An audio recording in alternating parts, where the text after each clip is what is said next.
First question आपकी screen पर है। विनय साइमन परीक्षण द्वारा मापन किया जाता है अभिक्षमता का, अभिवृद्धि का, विशिष्ट बुद्धि का या सामान्य बुद्धि का। तो इस क्वेश्चन का राइट आंसर हो जाएगा आपका ऑप्शन सी, विशिष्ट बुद्धि का।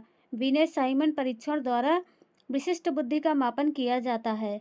नेक्स्ट क्वेश्चन है क्वेश्चन नंबर 2। बुद्धि लब्धि निकालने का सूत्र है ऑप्शन ए मानसिक आयु इंटू वास्तविक आयु, ऑप्शन बी है वास्तविक आयु अपान मानसिक आयु इंटू 100, ऑप्शन सी है मानसिक आयु अपान वास्तविक आयु इंटू 100 या डी है वास्तविक आयु प्लस मानसिक आयु। तो इस क्वेश्चन का राइट आंसर हो जाएगा आपका ऑप्शन सी, मानसिक आयु अपान वास्तविक आयु into 100। Option C correct answer होगा। नेक्स्ट क्वेश्चन है भाटिया बैटरी का प्रयोग निम्न में से किसके परीक्षण हेतु किया जाता है? सृजनात्मकता, बुद्धि, व्यक्तित्व या अभिवृत्ति। तो इसका राइट आंसर हो जाएगा आपका ऑप्शन बी, बुद्धि का। भाटिया बैटरी का प्रयोग बुद्धि के परीक्षण हेतु किया जाता है। नेक्स्ट क्वेश्चन है मानसिक आयु के प्रत्यय का सर्वप्रथम प्रयोग किया था, किसने किया है? ऑप्शन ए विनय साइमन ने, बी स्पीयरमैन ने, सी थॉर्नडाइक ने या डी गिलफोर्ड ने। तो इसका राइट आंसर हो जाएगा आपका ऑप्शन ए, विनय साइमन ने। मानसिक आयु के प्रत्यय का सर्वप्रथम प्रयोग विनय साइमन ने किया था। नेक्स्ट क्वेश्चन है क्वेश्चन नंबर 5। टर्मन के अनुसार 90 से 100 बुद्धि लब्धि का बालक माना जाता है श्रेष्ठ बुद्धि का, सामान्य बुद्धि का, क्षीण बुद्धि का या मंद बुद्धि का। तो सामान्य बुद्धि का माना जाता है। टर्मन के अनुसार 90 से 100 तक बुद्धि लब्धि का बालक सामान्य बुद्धि का माना जाता है। नेक्स्ट क्वेश्चन है मानसिक आयु का प्रत्यय दिया था टर्मन ने, स्टर्न ने, विनय साइमन ने या सिरिल बर्ट ने। तो इसका राइट आंसर हो जाएगा आपका ऑप्शन सी, विनय साइमन ने। मानसिक आयु का प्रत्यय विनय साइमन ने दिया था।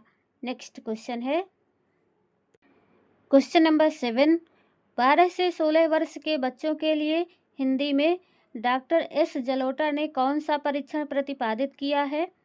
ऑप्शन ए है साधारण मानसिक योग्यता परीक्षण, बी है आर्मी अल्फा परीक्षण, सी अशाब्दिक बुद्धि परीक्षण या डी चित्रांकन परीक्षण। तो इसका राइट आंसर हो जाएगा आपका ऑप्शन ए, साधारण मानसिक योग्यता परीक्षण। ऑप्शन ए आपका करेक्ट आंसर हो जाएगा। नेक्स्ट क्वेश्चन है स्टैनफोर्ड विनय परीक्षण मापन करता है ऑप्शन ए बुद्धि का, बी व्यक्तित्व का, सी पढ़ने की दक्षता का या डी उपर्युक्त में से कोई नहीं। तो इसका राइट आंसर है ऑप्शन ए, बुद्धि का। स्टैनफोर्ड विनय परीक्षण बुद्धि का मापन करता है। नेक्स्ट क्वेश्चन है जीन पियाजे मुख्य रूप से किसके अध्ययन के लिए जाने जाते हैं? भाषा विकास के लिए, यौन विकास के लिए, संज्ञानात्मक विकास के लिए या सामाजिक विकास के लिए। तो इसका राइट आंसर हो जाएगा ऑप्शन सी, संज्ञानात्मक विकास के लिए। जीन पियाजे संज्ञानात्मक विकास के अध्ययन के लिए जाने जाते हैं। नेक्स्ट क्वेश्चन है मानसिक परिपक्वता की ऊंचाइयों को छूने के लिए प्रयत्नरत रहना संबंधित है प्रौढ़ावस्था से, किशोरावस्था से, पूर्व बाल्यावस्था से या उत्तर बाल्यावस्था से। तो इस क्वेश्चन का राइट आंसर हो जाएगा आपका ऑप्शन बी, किशोरावस्था से। मानसिक परिपक्वता की ऊंचाइयों को छूने के लिए प्रयत्नरत रहना संबंधित है किशोरावस्था से। नेक्स्ट क्वेश्चन है किसने बहुबुद्धि सिद्धांत प्रतिपादित किया था? बी एस ब्लूम ने, हावर्ड गार्डनर ने, अल्फ्रेड बिने ने या फ्रांसिस गाल्टन ने। तो हावर्ड गार्डनर ने बहुबुद्धि सिद्धांत प्रतिपादित किया था। ऑप्शन बी सही आंसर हो जाएगा। नेक्स्ट क्वेश्चन है अंतर्वैयक्तिक बुद्धि को प्रदर्शित करने वाला व्यवहार है। ऑप्शन ए है दूसरे के मूड को भाप जाना, बी है दूसरे के अंतर्मन की इच्छाओं एवं मंशा का पता लगाना, सी है मिलते जुलते संवेगों यथा उदासी एवं पछतावा में भेद कर पाना या डी है दूसरों के विचारों एवं व्यवहारों को प्रभावित करने के लिए उनसे संबंधित जानकारी का प्रयोग करना। तो इसका राइट आंसर हो जाएगा आपका ऑप्शन सी, मिलते जुलते संवेगों यथा उदासी एवं पछतावा में भेद कर पाना। नेक्स्ट क्वेश्चन है, हावर्ड गार्डनर द्वारा निम्न में से एक को छोड़कर बाकी सभी बुद्धि के प्रकार बताए गए हैं। ऑप्शन ए है भाषा, बी सृजनात्मकता, सी अंतर्वैयक्तिक कौशल या डी अंतःवैयक्तिक कौशल। तो बी ऑप्शन आपका सही आंसर हो जाएगा, सृजनात्मकता। हावर्ड गार्डनर द्वारा सृजनात्मकता को छोड़कर बाकी सभी बुद्धि के प्रकार बताए गए हैं। नेक्स्ट क्वेश्चन है, बुद्धि के बहुकारक सिद्धांत के प्रतिपादक हैं सिदिलबर्ट, टर्मन, मैकडूगल या थॉर्नडाइक। तो इसका राइट आंसर हो जाएगा आपका ऑप्शन डी, थॉर्नडाइक। बुद्धि के बहुकारक सिद्धांत के प्रतिपादक थॉर्नडाइक हैं। नेक्स्ट क्वेश्चन है, बुद्धि के लिए कौन सा कथन सही नहीं है। ऑप्शन ए, बुद्धि समस्या हल करने की योग्यता है, बी बुद्धि सीखने की योग्यता है, सी बुद्धि परिश्रम करने की योग्यता है या डी बुद्धि नवीन स्थिति के साथ अनुकूलन करने की योग्यता है। तो इसका राइट आंसर है ऑप्शन सी, बुद्धि परिश्रम करने की योग्यता है। ये बुद्धि के लिए सही कथन नहीं है। नेक्स्ट क्वेश्चन है, निम्नलिखित में से बुद्धि वातावरण को प्रभावित करने वाला सबसे महत्वपूर्ण कारक कौन सा है। ऑप्शन ए है परिवार का वातावरण, बी विद्यालय का वातावरण, सी सांस्कृतिक वातावरण या डी पास पड़ोस का वातावरण।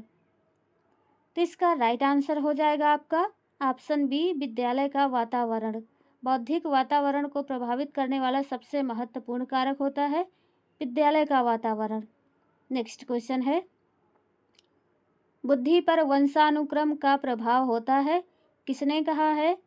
डॉक्टर माथुर ने, टर्मन ने, गाल्टन ने या गैसेल ने।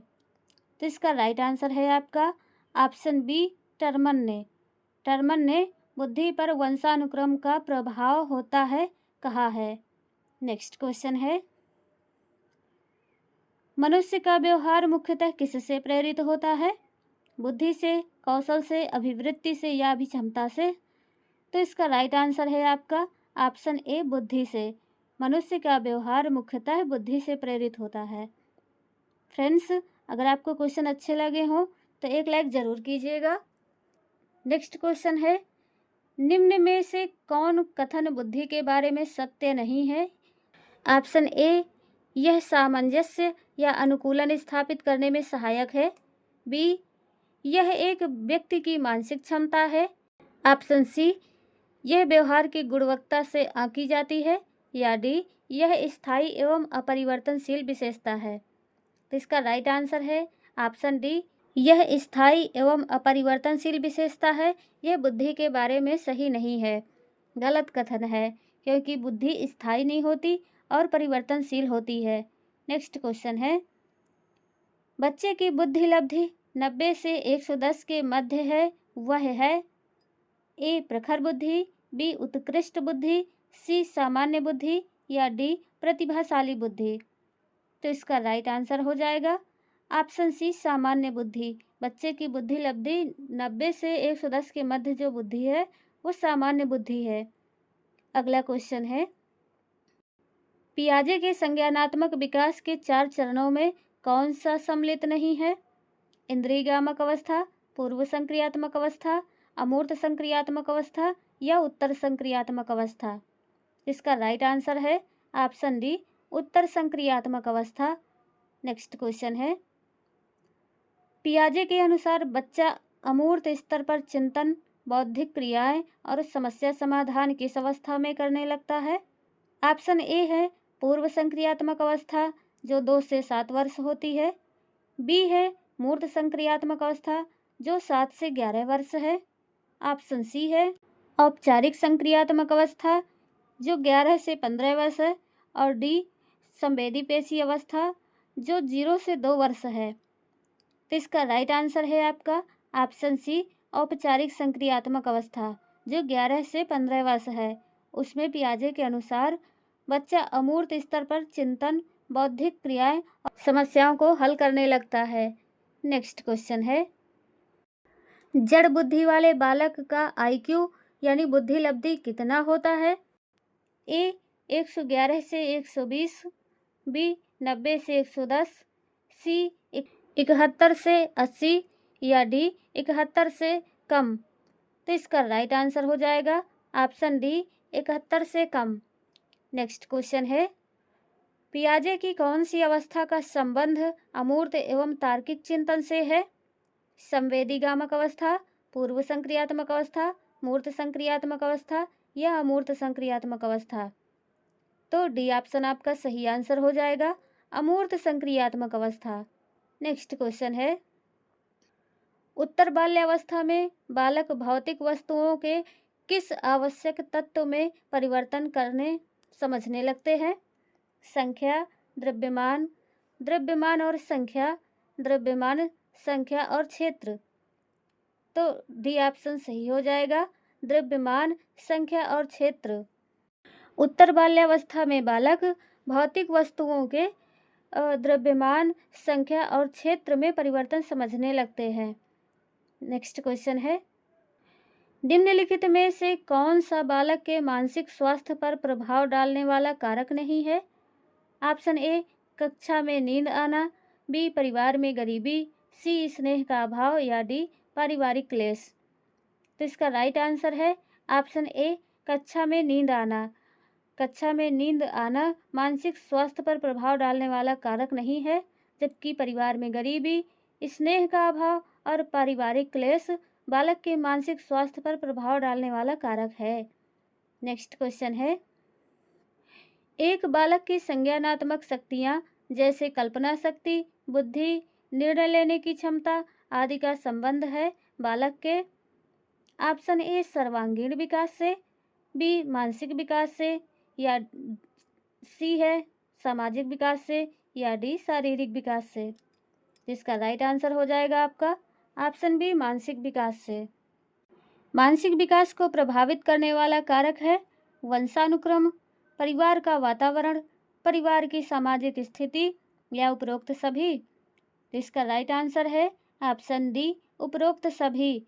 मानसिक विकास को प्रभावित करने वाले कारक ये तीनों हैं, वंशानुक्रम, परिवार का वातावरण और परिवार की सामाजिक स्थिति।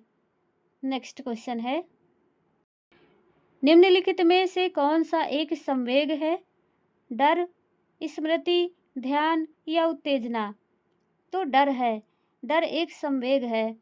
मैकडूगल ने कुल 14 प्रकार के संवेग बताए हैं जिनकी उत्पत्ति मूल प्रवृत्तियों से होती है।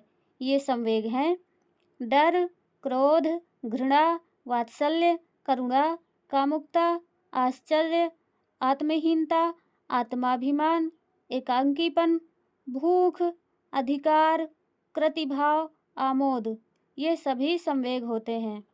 नेक्स्ट क्वेश्चन है, निम्नलिखित में से कौन सा संवेग का तत्व नहीं है? संज्ञानात्मक, व्यवहारात्मक, दैहिक या संवेदी? तो इसका राइट आंसर हो जाएगा आपका ऑप्शन डी संवेदी। संवेदी संवेग का तत्व नहीं है। तो फ्रेंड्स, आज के इस क्वेश्चन